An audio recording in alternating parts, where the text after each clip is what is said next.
At syempre ito na pag-uusapan natin, alam niyo ba mga boss, sa first quarter ng taong 2014 na isinasagawa po ang 6th ASEAN Quiz National Competition at Jules, kung sino yung mananalo doon ay dadalhin at makikipaglaban sa ASEAN International Competition naman na gaganapin sa Vietnam. At noong 2012 ay defending champion ng Region 1 na ginanap noon sa Cambodia. So congratulations, ang galing! Parangal So na ngayon, naman yan. mas kikilalanin natin ang mga contestants. Kaya naman this morning, makasama po natin sina Ray Sanel Claire Balolong from Region 1, Kay Angel Feliz Bacay from Region 2, Ariana Luis Gaza from Region 3, Jose Jeto Ribaya from 4A Calabarzon, Ronel Fonte from 4B Mimaropa, Arnel Olayes from Region 5, and Angel Ann Padernal from 6. Good morning! Welcome to Good Morning, Boss! Morning. Alright, ayan, umpisahan na natin. Ito na nga, ganaganap na nga ang 6th ASEAN Quiz National Competition. Ano ba yung mga paghahandang ginawa natin? Ano po, prayers lang po. Tapos, yun nga po, nagre-review po kahit na gabi. So, dire-diretso yung pag-review natin. Kailan tayo nag-start mag-review?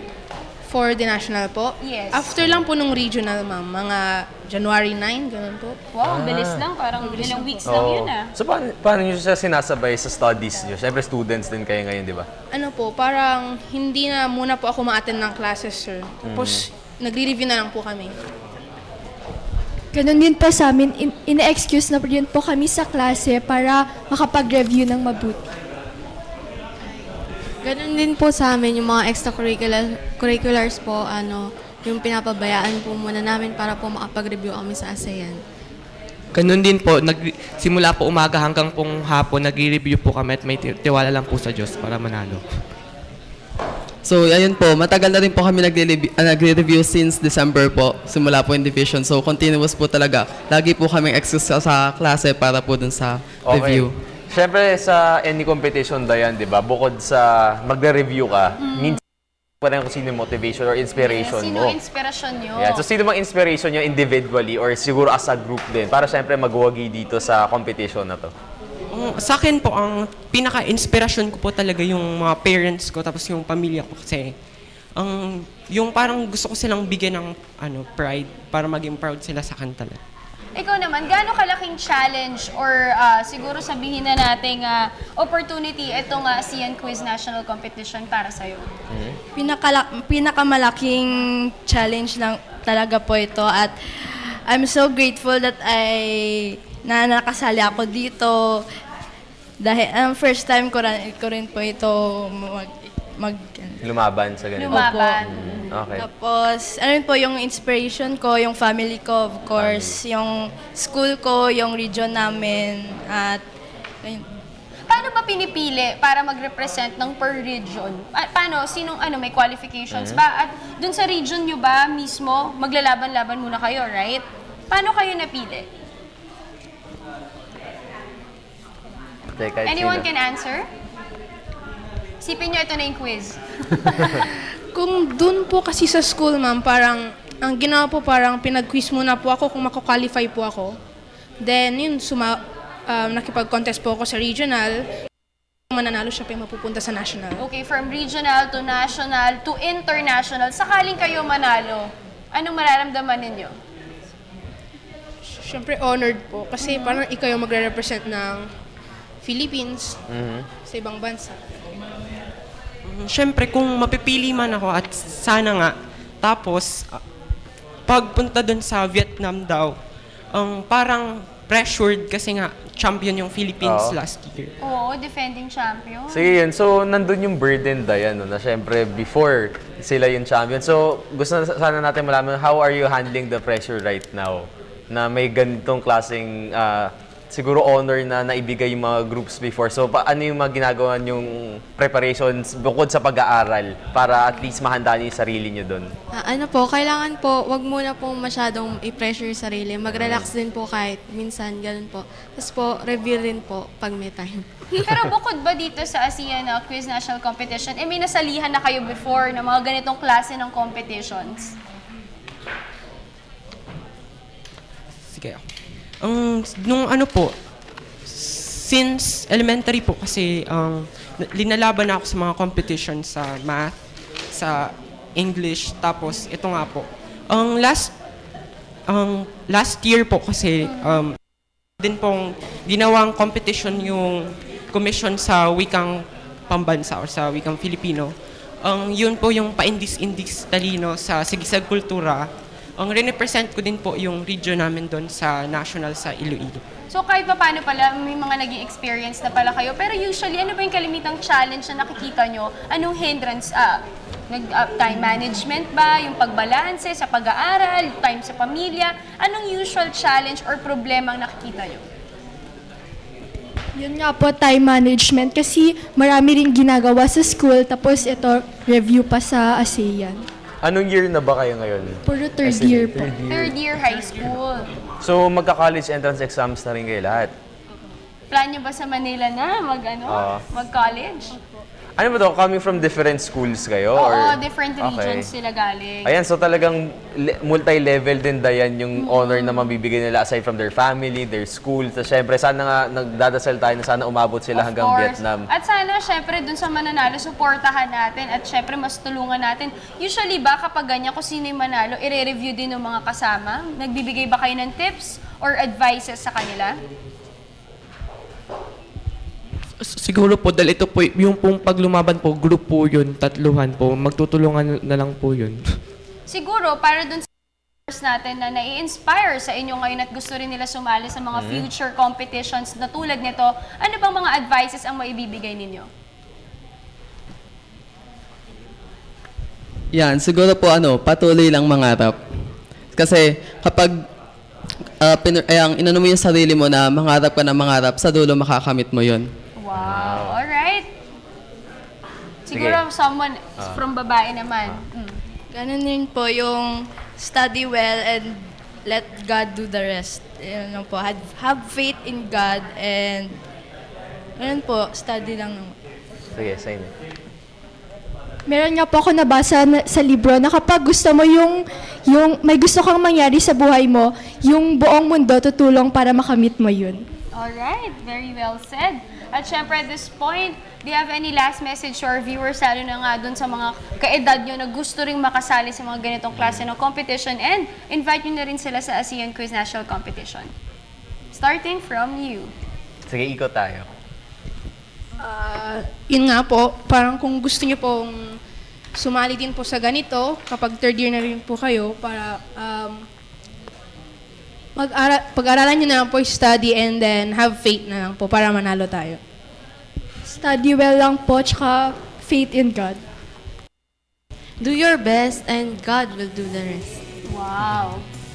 Mag-aral lang po tayo ng maayos at ang Diyos nang bahala sa atin. Yan, syempre, aral ng aral. Wag muna yung mga pagmamahal. Aral lang muna talaga. Wow! Bakit may girlfriend ka na ba? Wala? Wala ba? Syempre, study first muna. Ganun ba yan? Aral muna. Siyempre po, dapat mag-study ng mag-study, tapos yung passion for learning and reading ilagay po sa sarili. Okay. And yun po, yung mag-aral lang ng mabuti. Wag lang puro lang aral. Siyempre, relax din. At yung gawin mong inspirasyon yung mga families mo at yung mga importanteng tao sa buhay. Alright, alam mo Jules, sabi nga nila ang mga kabataan ay yung pag-asa ng bayan. Kaya naman mag-aral tayong lahat mabuti at nakaka-inspire itong mga batang ito, lalo na dun sa mga viewers natin na nanonood na gusto rin makamit kung ano yung nakamit na nila. Siyempre, bilang bata pa lang, ang dami na natin nakukuhang words of wisdom sa kanila. So, dahil doon, anong favorite na? Bawal daw ang love life muna Bawal sa muna. Jules. Nag-aaral ka pa ngayon, so wala muna graduate love na ako life. ng IPE. Wala muna. Wala talaga. Alright, at syempre ang ASEAN Quiz National Competition would like to thank the following: Department of Energy Informatics, Ergo Contracts Philippines, Globe, Axel, Glorious Blend, Nido Fortified Science, Discovery Center, BS Mobile Paperu, Precious Pages and Lampara Books, Pixie Sinugba, LWA Hotel, Mr. Donut, Pepsi Cola Products Philippines, Jungle Juice, and Media Partners Globaltronics Inc. and Business World. So maraming salamat po at syempre, supportahan po natin itong mga batang ito dahil yun nga, sabi nga natin, sila ang pag-asa ng bayan. And of course, Sa karangalan to, pagdasal sa natin bansa. sila. Alright, thank you so much for joining us this morning. Yan po ang mga contestants ng ASEAN Quiz National Competition. And, by the way, may sasabihin ka? Wala na. Alright. At syempre, maraming salamat po. Thank you for joining us this morning. Good morning mga boss. Ngayon naman ikasama natin ang second batch ng Kalahok sa 6th ASEAN Quiz National Competition na gaganap din sa Vietnam. Di ba maglalaban-laban sila? Hindi, maglalaban-laban muna sila para sa 6th ASEAN Quiz National Competition at yung mananalo doon, Jane, ay lalaban po sa ASEAN Quiz International Competition ganapin sa Vietnam.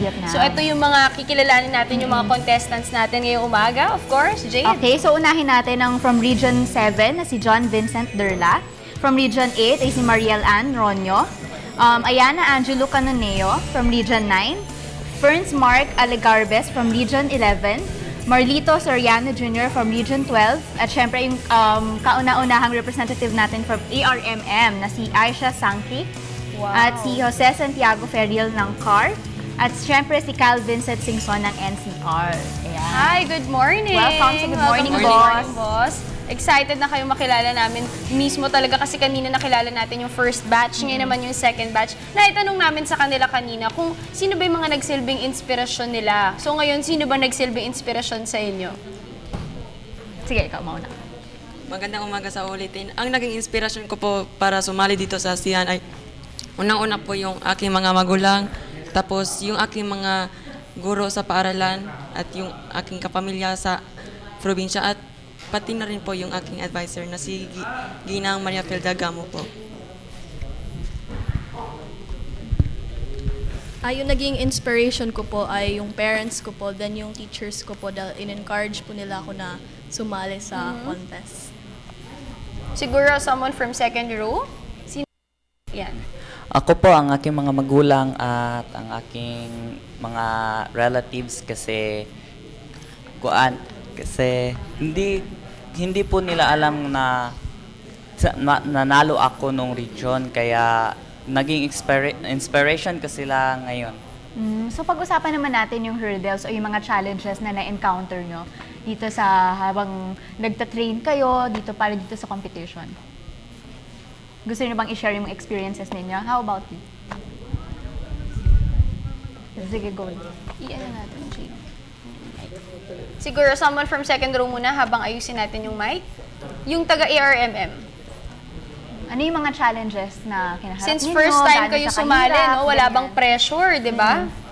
Meron pong pressure, tapos masaya po yung experience po ba kasi parang feeling ko po lucky po kasi ako pa talaga yung first time na nakasali dito na taga-ARM. So yun, maganda po talaga yung experience. Siyempre, nag-develop na rin kayo ng friendship sa isa't isa. Okay. Ano naman yung mga preparations na ginawa nyo? Kasi kanina yung first batch, mga kinuwento nila sa amin, syempre nag-review sila buong araw. Kayo naman, anong ginawa ninyo? For mas po nag-research po kami sa mga internet about dun sa mga different cultures and traditions of tapos nagkaroon po rin kami ng time management since syempre magkakabuhol-buhol yung mga schedule tulad nung periodic test po kasi. Kasi may school pa kayo, I believe, no? Besides etong preparation nyo dito. Tapos meron pa kasi mga ibang mga competitions na dinadaluhan tulad ng mga press conference kaya medyo hectic po yung pagre-review pero kahit papaano po nakarating po kami dito sa level na ito at siguro naman po lahat po tayo desidido na manalo dito sa competition na ito. Okay. So, syempre curious din kami, pati syempre yung mga viewers, kung paano kayo napili sa bawat region ninyo. Tsaka syempre baka maging interested din yung ibang mga estudyante. And of course, para ano sa ba yung mga susunod na qualifications para dun sa mga interested na mga viewers natin na nai-inspire sila sa inyo na gusto na rin lang maging katulad ninyo?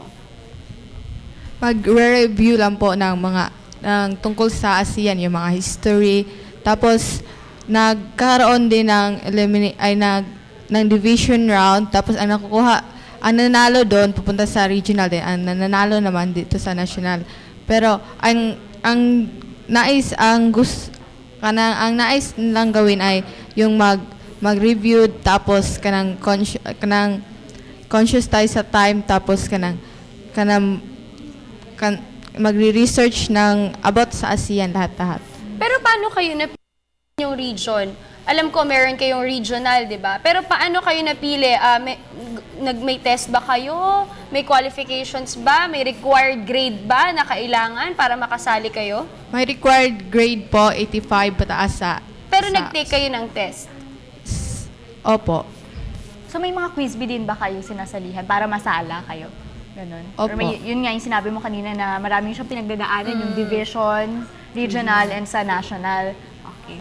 At syempre, ito naman, sakali na pag-usapan natin yung regional division. Paano kunyari, nakasama kayo sa international, kayo yung nanalo? May pressure ba na nararamdaman? Kasi alam naman natin, noong 2012, defending champion ng Region 1 na ginanap noon sa Cambodia. Meron din pong pressure kahit paano kasi nga po defending champions po. So kailangan po nating manalo kung sakasakali po kami yung mapipili for the international competition. Of course po, meron pong pressure kasi gaya po ng sabi niya, defending champions po ang Philippines. So dapat po ma-maintain po natin yun. So ilan kayong kung ma-admit dun sa mismong international competition? Bali, yung first 3 po. First, second, and third placers. So siguradong mahigpit na labanan to. Oo, mahigpit na labanan. At syempre, kanina kasi napag-usapan namin, Jay, dun sa first batch, ang kanilimitang challenge nila, ang nakikita nila dito is time management. Nahirapan sila mag-balance ng time. Syempre, meron din silang studies, time for their families. Kayo, paano nyo binabalance yung time nyo? Lalo na, alam naman natin, nape-pressure na rin kayo dito sa ASEAN Quiz National Competition. At nabanggit nga nung kanina, weeks lang sila nag-review for this, coming from regional.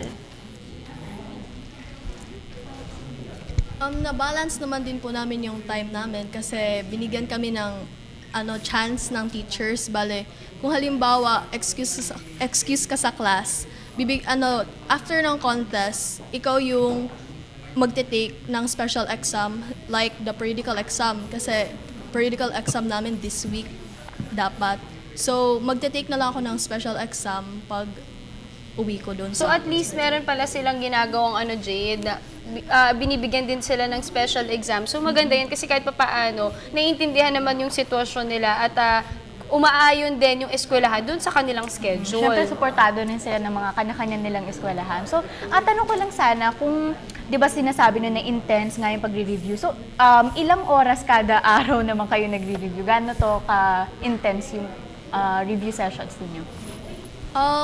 Siguro intense na intense. Intense talaga. Kasi ibabalance mo pa yung time mo lalo na sa home chores mo. Dapat tumutulong ka pa din sa bahay. So, mga 6 p.m. ng gabi, mag-start na pag-review. Then, aabot ng, it's either 10 p.m. or 12. So, dire-diretso yun. Apo. Kinakabahan na ba kayo para sa ASEAN Quiz National Competition? Opo, syempre, hindi naman po mawawala yung kaba, kaya natural lang po nakakabahan po kami. At syempre, dapat samahan lagi natin yan ng dasal sa Panginoon para ma-guide tayo ng maayos. And of course, at this point, do you have any last message to our viewers and you'd like to invite them na lalo na supportahan kayo sa 6th ASEAN Quiz National Competition? Iniimbita ko po ang lahat ng mga manonood at lalong-lalo na rin yung mga taga-paralan namin at yung mga taga-probinsya namin sa Negros Oriental na sana panoorin nila ang ASEAN Quiz na gaganapin bukas. Sige, ikaw. Pag ganun tayo. So, sana yung mga classmates ko dyan, thank you sa support. And this coming 23, tomorrow, meron kaming ASEAN Quiz, so don't miss it. Niimbitahan ko po ang lahat na manood ng ASEAN Quiz bukas para malaman ang sino mananalo at mapupunta din sa international. Iniimbita ko lahat ng mga kaklasik ko, yung mga na manood bukas para makita nila kung sino ang top 3 na mananalo. Sige, go. Iniimbitahan ko po ang lahat ng mga manonood ngayon na suportahan po ang 6th ASEAN Quiz Bee National. Yun lang po.